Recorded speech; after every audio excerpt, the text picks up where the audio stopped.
So Ignatius, after he's elected general, spends the rest of his life in Rome. And the question is, what was Rome like in Ignatius's day? The two major things that had happened in Rome recently was the sack of Rome in 1527, which had really frightened Italy and Rome that this could happen. And so there was a great deal of concern about new walls and protection. But more deeply, there was also a very strong sense of rebuilding. Paul III especially was keen on having cardinals use their wealth to rebuild, renovate, decorate churches and palaces as a way of showing the splendor of Rome, as a way of countering the Reformation, that Rome was the caput mundi. It was the center of the world. And so it would be the logical place for the Pope to rule.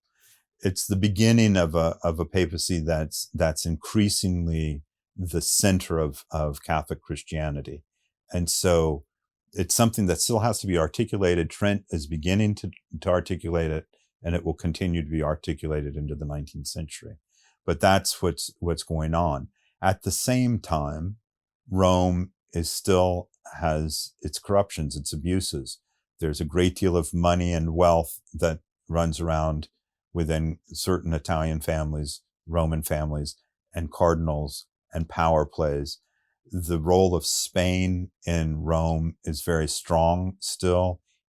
You have some reaction in Paul IV, who wants to get rid of the Spanish influence, but Spain is the dominant power and sees Rome as a key place for it to exercise that power. So Ignatius, in the midst of all of that, is trying to negotiate between the papacy, the fact that he and the Jesuits are perceived as Spanish, and so he's concerned.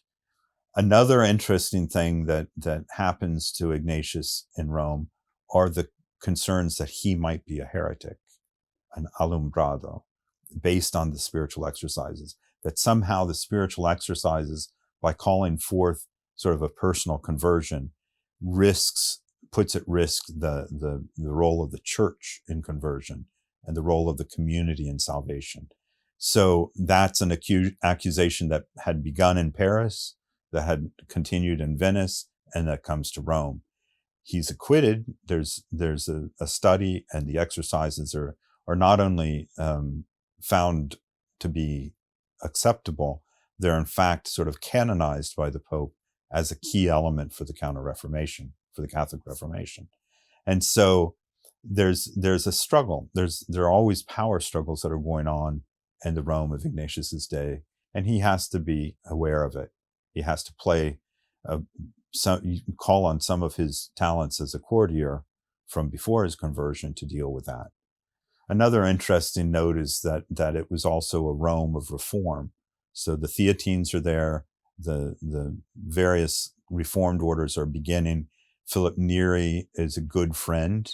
One of the great stories is the Jesuits inviting Philip Neri to lunch when Ignatius was not in a happy mood, because Philip had a good sense of humor. And by the end of lunch, Ignatius would be laughing. So those were the kinds of human elements that made probably the last days of Ignatius's life in Rome more livable. But it was a very delicate time and a very delicate place.